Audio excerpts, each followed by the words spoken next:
Isang pinagpalang umaga po sa bawat isa. Welcome po sa ating pong Conquerors Devotionals Online. So ang ating pag-aaralan po ngayon ay matatagpuan po natin sa 2 Samuel chapter 24 verse 17 hanggang 25 po. Sabi po rito sa verse 12 ng chapter 24, ito po ang pinasasabi sa inyo ni Yahweh, mamili ka kung alin sa tatlong parusang ito ang gusto mong gawin ko sa iyo. 3 taong tagutom sa inyong lupain, 3 buwang pag-uusig ng mga kaaway, 3 araw na salot. Alin ang gusto ninyo para masabi ko sa nagsugo sa akin? So, ang kabayaran po ng kasalanan ni Haring David at ng buong Israel ay salot po. At ang pinili po ni David ay yung 3 araw na salot. At ang sabi po dito sa verse 15, kaya't si Yahweh ay nagpadala ng salot sa Israel mula sa Dan hanggang sa Beersheba, ay 70,000 tao ang namatay. Nangyari ito mula ng umagang iyon hanggang sa itinakdang panahon.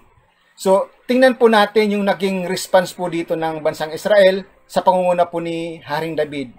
Sabi po dito, ang response ni David sa Diyos sa gitna ng pagsubok. Pag-aralan po natin to. Sabi po sa verse 17, nang makita ni David ang anghel, sinabi niya kay Yahweh, napakalaki ng pagkakasalang nagawa ko sa inyo at sa mga walang malay na tupang ito. Ang pagdurusa. Ako at ang aking sambahayan ang parusahan ninyo. So dito po, nasaktan po si Haring David nung makita niya po yung resulta ng kasalanan nila. Ang dami pong namatay sa kanya pong nasasakupan. At ang sabi niya sa Diyos, wag mo na silang parusahan, ako na lang. At ang aking sambahayan na lang ang parusahan niyo. So ano po makikita po natin dito? Number 1, magpakumbaba, aminin ang kasalanan sa Diyos. So inamin po ni Haring David yung kanyang nagawang kasalanan. Buong puso siyang nagpakumbaba sa Panginoon dahil alam niya, ang kaharap niya ngayon ay ang Diyos ng kataas-taasan. So sabi dito, ang pagpapakumbaba at pag-amin ay nangangahulugan ito ng pagsuko at pagpapasakop. So ang pagpapakumbaba po pala ay pagpapasakop ito sa Panginoon. Ang pagpapakumbaba ay nagpapahayag ito ng respeto sa Diyos, paggalang. So ang pagpapakumbaba pala sa Panginoon ay ito pa ay nagpapakita ng paggalang natin, respeto natin sa Panginoon. Next, ang pagpapakumbaba ay nagbubukas ito ng pinto pabalik sa Diyos. Opportunity. So kapag ikaw, ako, ang bawat isa ay bumalik sa Panginoon, ang kamay ng Panginoon ay bukas upang tayo po ay tanggapin. Amen. Ganon kamahal ng Panginoon ang tao, ganon ka welcome ang tao sa Panginoon. Kaya kapatid, ano man yung ating pagkakamali, nagawang kasalanan, so wag po tayo mag-atubiling lumapit, bumalik sa Panginoon. So sabi dito sa verse 18, ng araw ring iyon, lumapit si Gad kay David at sinabi, gumawa kayo ng altar para kay Yahweh sa giikan ni Arauna. Verse 19, sinunod ni David ang utos ni Yahweh. So, after nung magpakumbaba si David sa harapan ng Panginoon, mayroong iniutos ang Panginoon sa kanya. At ang sabi sa kanya, David, gumawa ka ng altar. Amen? Laging inihintay ng Panginoon ang bawat isa sa atin na sumamba, magpuri sa kanya. At sabi ni David ay kay Arauna, sabi dito sa verse 21, sumagot si David, bibilhin ko ang iyong giikan para pagtayuan ng altar ni Yahweh upang mahinto na ang salot. Binili po ni David ang giikan na yon ni Arauna at inihandog para sa Panginoon para pagtayuan ng altar. Actually, ang sabi ni Arauna po dito sa mga susunod pang talata, mahal na hari, wag nyo na pong bilhin, gamitin nyo na po ito. Pero sabi ni David, bibilhin ko to. So, yun na nga po, sinunod ni David ang utos ng Panginoon at siya po ay gumawa ng altar.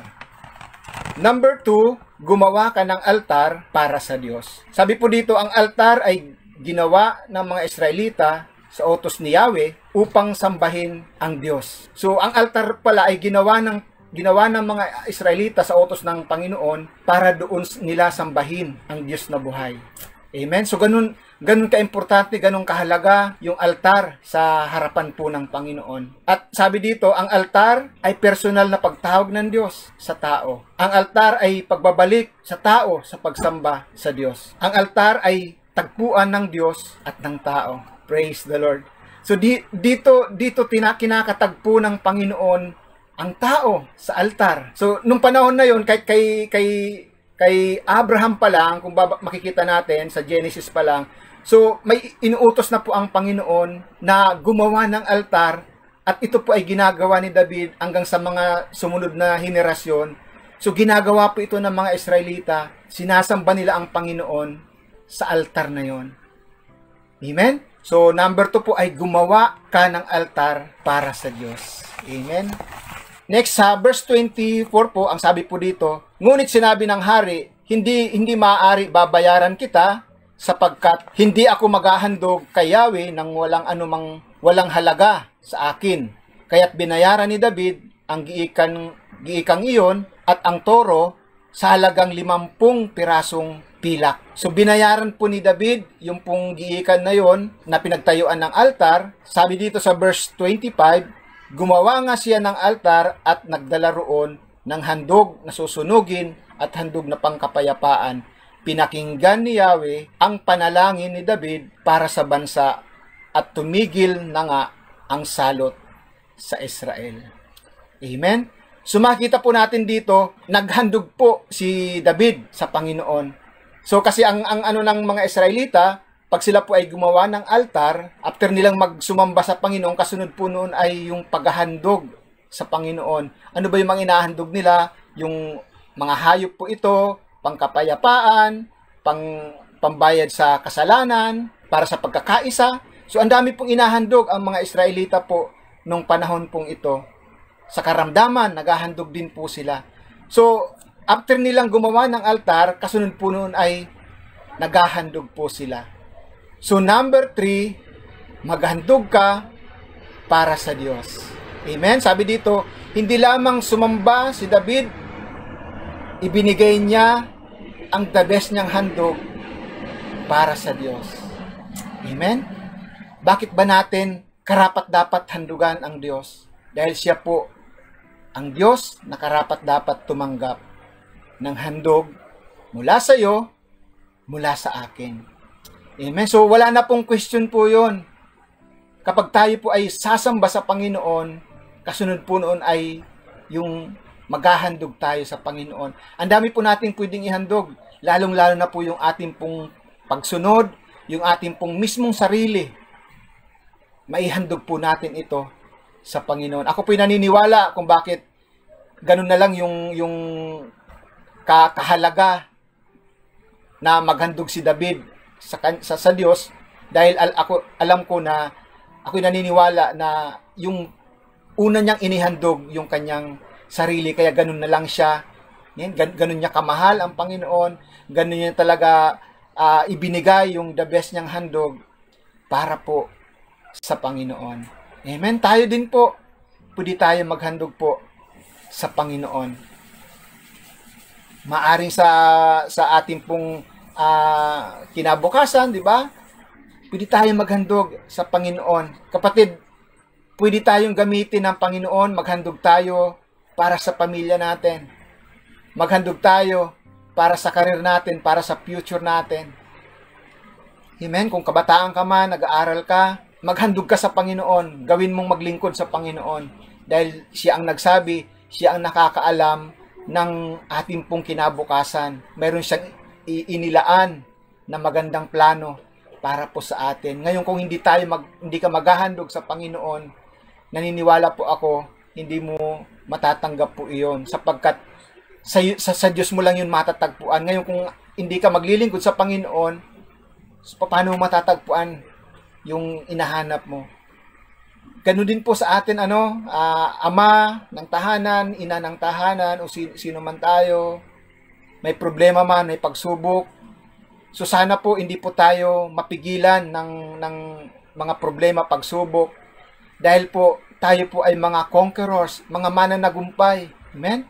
So dapat ganun ang maging attitude po natin sa ating pong paglilingkod sa Panginoon. Kahit anuman ang mangyari sa paligid natin, amen, maglingkod pa rin po tayo sa Panginoon.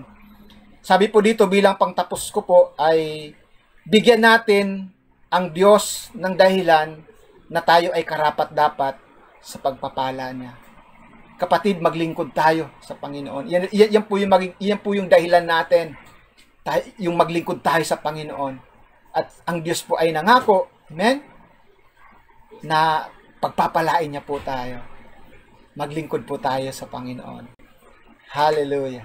So, pagpalain po tayo ng Panginoon at sa panahon pong ito, patuloy po tayong lumapit sa Diyos, manalangin. Sabi nga dito, yung handog natin para sa Pilipinas, yung ginagawa natin gabi-gabi, amen, hindi lamang church ang pinapanalangin natin, hindi lamang mga may sakit pinapanalangin natin, hindi lamang yung mga may COVID-19 ang pinapanalangin po natin, kundi ang buong bansang Pilipinas ay pinapanalangin po natin.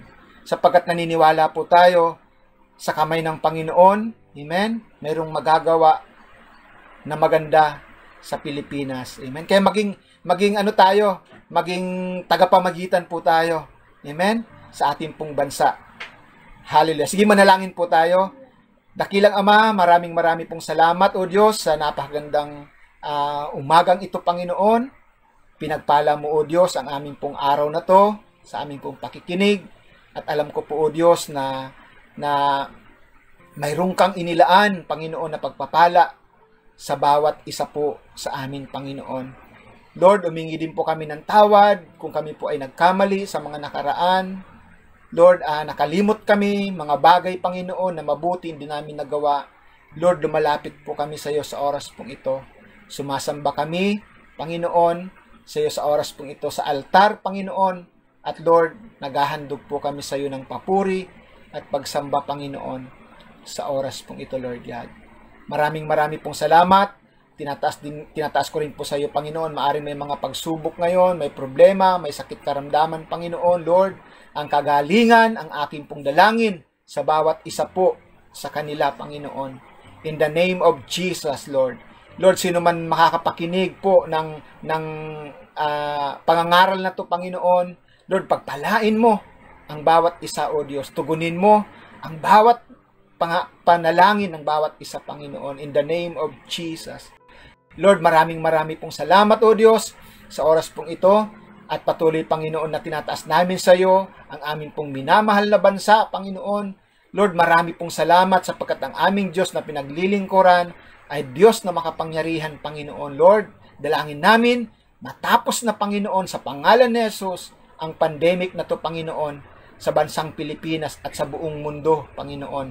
Dinadalangin din po namin, O Diyos, ang mga COVID patient po namin, Panginoon, sa oras pong ito, Lord God. Kagalingan, Panginoon, ang aming pong dalangin sa kanila, O God. 100% makarecover, Panginoon. Lord, ang mga Pilipinong naapektuhan, Panginoon, ng virus na to, O Lord God, in the name of Jesus. Maraming pong salamat. Pagpalain mo rin po ang mga frontliners po namin, lalo na po ang mga doctors, Panginoon, mga nurse, Panginoon. Pagpalain mo sila, lahat ng mga medical personnel, Panginoon. Lord, yung buong magdamag na walang tulog, Panginoon, nagbabantay sa mga may sakit, karamdaman, Panginoon. Lord, pagpalain mo sila, ingatan mo sila.